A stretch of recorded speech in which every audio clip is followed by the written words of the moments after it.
There is a culture to redevelopment, and the general original idea of redevelopment was it was worried about physical structures, about rebuilding the center of the city. It was about building buildings, and it wasn't all that concerned about the people.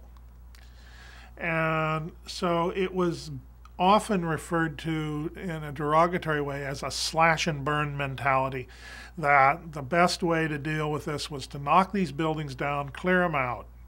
No interest in preservation, not much interest in what you do with the people. In fact, at one point, it sort of was suggested that the way redevelopment handled in the early days a lot of these transient populations that were living some of these depressed areas is they'd give them a bus ticket to Stockton. They'd just move them out.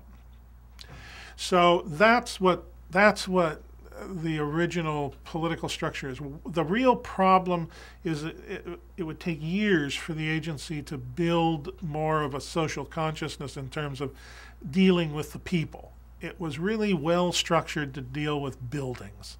It wasn't well structured to deal with people. And today we find it's much more involved in dealing with human issues. And it's much more like a human services agency almost than just a redevelopment agency.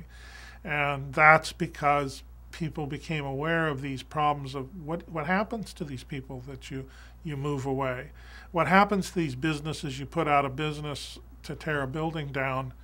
It isn't enough to just give them a few dollars and move them to Roseville or move them to the suburbs. You can't just do that. It takes follow-up and a lot of attention, and that's what much of the agency's involved with today. That's what is the political driving force now within the redevelopment process.